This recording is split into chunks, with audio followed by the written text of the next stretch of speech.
नमस्कार प्यारे बच्चों। आज की इस वीडियो के माध्यम से हम जानने की कोशिश करेंगे कि आखिर गॉस थ्योरम होता क्या है। प्यारे बच्चों, ये क्लास 12 का सबसे इंपॉर्टेंट टॉपिक है जो कि आप सभी का इलेक्ट्रिक चार्ज एंड फील्ड्स में पढ़ने को होता है। ठीक है, गॉस थ्योरम को प्यारे बच्चों कहीं कहीं गॉस लॉ के नाम से भी जाना जाता है। ये दोनों प्यारे बच्चों एक ही नाम है, इसलिए इसमें कंफ्यूजन होने की जरूरत नहीं है। बच्चे लोग बहुत सारे कंफ्यूजन हो जाते हैं कि भैया गॉस थ्योरम क्या है, गॉस लॉ क्या है, दोनों अलग अलग चीज है क्या।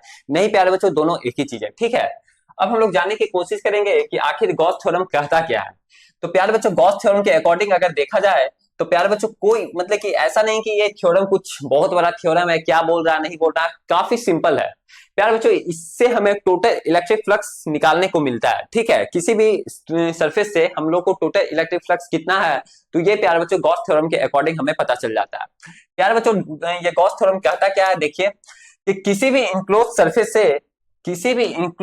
सरफेस से अगर हमें टोटल इलेक्ट्रिक फ्लक्स चाहिए तो वो जो टोटल इलेक्ट्रिक फ्लक्स जो होता है प्यारे बच्चों 1/ε0 टाइम्स होता है किसके, total charge in the surface के। यानी कहने का मतलब क्या हुआ भैया, समझे नहीं। प्यारे बच्चों, मान लिया जाए ये एक सरफेस है और इस पर जो टोटल चार्ज है वो Q है।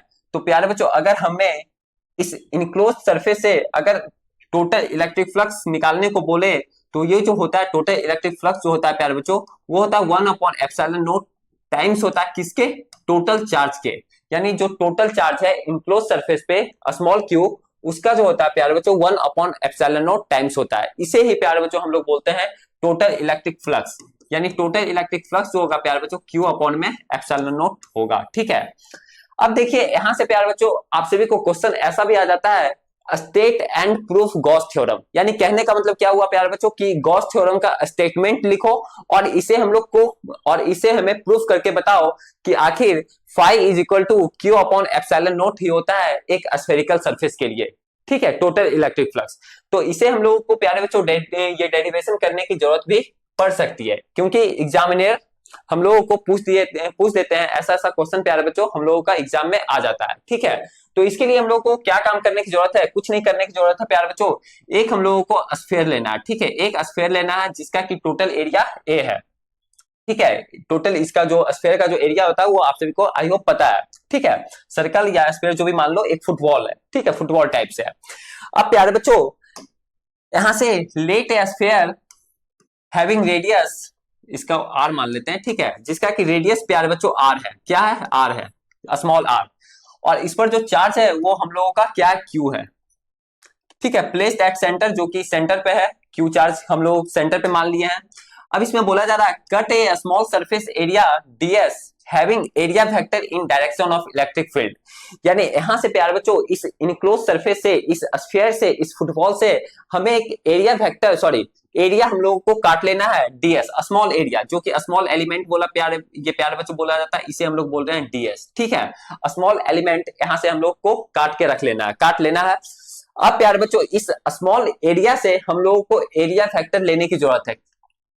किस डायरेक्शन में, इलेक्ट्रिक फील्ड के डायरेक्शन में। मान लिया जाए अगर इलेक्ट्रिक फील्ड इस डायरेक्शन में है तो प्यारे बच्चों एरिया वेक्टर कभी भी कौन सा डायरेक्शन में होता है, उससे एरिया वेक्टर जो होता है प्यारे बच्चों वो डायरेक्शन से मतलब नहीं रखता है। एरिया वेक्टर जो होता है किसी भी सरफेस के परपेंडिकुलर होता है, किसी भी सरफेस के वो परपेंडिकुलर होता है एरिया वेक्टर। ठीक है, यानी एरिया वेक्टर जो होगा प्यारे बच्चों मेरा इस डायरेक्शन में होगा।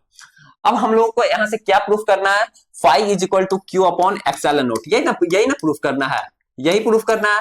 तो प्यारे बच्चों अब हम लोग यहां से क्या काम करेंगे, हम लोग को इलेक्ट्रिक फ्लक्स का फॉर्मूला पता है। क्या होता है भैया इलेक्ट्रिक फ्लक्स का फॉर्मूला, प्यारे बच्चों आप लोगों को पता है फाई इज इक्वल टू क्या होता है, E cos थीटा। ठीक है, E cos थीटा, ये cos थीटा। अब देखिए प्यारे बच्चों यहाँ पे इलेक्ट्रिक फील्ड और एरिया वेक्टर के बीच का जो एंगल है यहाँ पे 0 डिग्री है। क्या आप लोगों को ध्यान में आ रहा है कि नहीं, यानी यहाँ पे थीटा जो है प्यारे बच्चों 0 डिग्री है। क्या है, 0 डिग्री है, क्योंकि एरिया वेक्टर और इलेक्ट्रिक फील्ड जो है दोनों एक ही डायरेक्शन में है, इसलिए यहाँ पे थीटा जो बन रहा है 0 डिग्री बन रहा है। तो अगर यहाँ से देखा जाए प्यारे बच्चों, अगर अब हम लोग को फ्लक्स जो लेना प्यारे बच्चों स्मॉल के लिए लेना, स्मॉल एरिया के लिए, तो प्यारे बच्चों यहाँ पे हम लोग को स्मॉल फ्लक्स लेना, यानी स्मॉल फ्लक्स लेना, छोटा सा फ्लक्स लेना। और प्यारे बच्चों यहाँ पे जो हो जाएगा E ds ये हो जाएगा ना ds cos थीटा। क्या हो जाएगा ds cos थीटा, और cos थीटा कितना है, cos 0 डिग्री है, तो यहाँ से प्यार बच्चों 0 डिग्री, यहाँ से प्यार बच्चों ये चीज कट जाएगा, cos 0 डिग्री बराबर 1 होता है, ठीक है 1 होता है, तो इसलिए d फाई बराबर कितना हो जाएगा प्यार बच्चों, e ds हो जाएगा, ठीक है e ds हो जाएगा। अब देखिए यहाँ पे d फाई जो इलेक्ट्रिक फ्लक्स है वो छोटा सा डेरिवेशन है यहाँ पे, तो हम लोगों को यहाँ पे d भी हटाना है और e भी, और यहाँ से ds भी हटाना है, मतलब d भी हटाना है। दोनों तरफ से प्यार बच्चों d हटाने के लिए हम लोगों को इंटीग्रेशन करने की जरूरत पड़ेगी। अगर हम लोग इंटीग्रेशन इसका करते हैं, यानी अगर हम लोग इंटीग्रेशन करते हैं d phi is equal to E D S, तो हम लोग को यहाँ से क्या देखने को मिलता है प्यार बच्चों, अगर हम लोग देखें यहाँ से कैलकुलेट करें तो डी फाई का इंटीग्रेशन कितना हो जाएगा प्यार बच्चों, ये हो जाएगा फाई, ठीक है, और इलेक्ट्रिक फील्ड बाहर निकल जाएगा, और डीएस का इंटीग्रेशन कितना हो जाएगा प्यार बच्चों, टोटल जो एरिया है ये हमारा एस है, ठीक है, या फिर ए मान लेते हैं इसको, ठीक है, एरिया जो है प्यार बच्चों हमारा टोटल जो एरिया है हमारा ये है, ठीक है, ई ए है हमारा, ये हमारा जो टोटल एरिया है ये हमारा ये है, या फिर प्यार बच्चों टोटल एरिया को हम लोग यहाँ पे एस मान लेते हैं, ठीक है, ऐसा काम करते हैं कि ई एस मान लेते हैं, क्योंकि टोटल जो हमारा सरफेस का है, टोटल सरफेस जो हमारा एस ही हुआ, स्मॉल एस से हम लोग को डिनोट यहाँ पे करते हैं, ठीक है, स्मॉल एस से डिनोट करते हैं। अब अगर देखा जाए प्यार बच्चों तो phi is equal to E S आया है। अब देखिए ई एस यानी सरफेस का एरिया यानी इस स्फीयर का एरिया कितना हो जाएगा प्यार बच्चों, 4 पाई आर स्क्वायर हो जाएगा, कितना हो जाएगा 4 पाई आर स्क्वायर हो जाएगा, किसी भी सरफेस का जो एरिया होता है वो 4 पाई आर स्क्वायर होता है, ठीक है।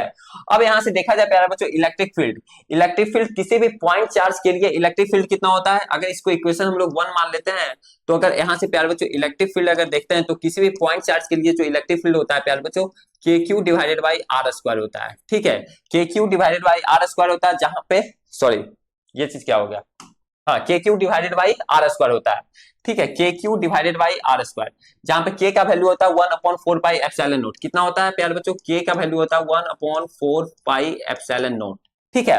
अब अगर इलेक्ट्रिक फील्ड का वैल्यू अगर इसमें पुट करके देखा जाए, तो इलेक्ट्रिक फील्ड का वैल्यू अगर इसमें पुट करके देखा जाए 1/4 पाई एप्सिलॉन नॉट इंटू में Q divided by R square into में 4 पाई आर स्क्वायर, ठीक है, यही ना था 4 पाई आर स्क्वायर। अब देखिए यहां से प्यारे बच्चों 4 पाई कट जाएगा, आर स्क्वायर कट जाएगा, तो यहां से हम लोग को क्या बचा प्यारे बच्चों, फाई इज इक्वल टू क्या बचा, Q divided by epsilon not ही तो बचा।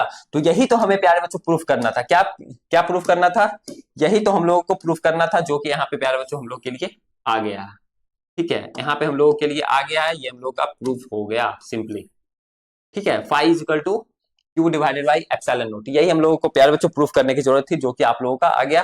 थोड़ा सा यहाँ पे गंदा संदा हो गया, लेकिन आप लोग आई होप अच्छे तरीके से आप लोग समझ गए होंगे, ठीक है, तो यही आप लोग का गॉस थ्योरम हो गया। अब प्यारे बच्चों अगर देखा जाए तो आप लोग का इलेक्ट्रिक चार्ज एंड फील्ड जो है, जो चैप्टर है, ये अब आप सभी का समाप्ति हो गया है, लगभग 99% समाप्ति हो चुका है। ऐसे हम लोग देख लेंगे कि एक आध टॉपिक अगर छूट रहा है, आई होप छूटता तो नहीं होगा। अब आप सभी का प्यारे बच्चों संडे के दिन यानी कल के दिन आप सभी का अब इसका ऑब्जेक्टिव और सब्जेक्टिव क्वेश्चन करवाया जाएगा लाइव में, ठीक है, तो आप लोग जुड़ना मत भूलिएगा। कल शाम 5 बजे आप लोगों का लाइव आएंगे, या फिर 5 या 6 बजे आ जाएंगे, वो आप सभी को टाइम पता चल जाएगा, जो कि कम्युनिटी पोस्ट में आप लोगों को पोस्ट कर दिया जाएगा, ठीक है। तो आज के लिए इतना ही, फिर मिलते हैं आप सभी के साथ अगले वाले वीडियो में।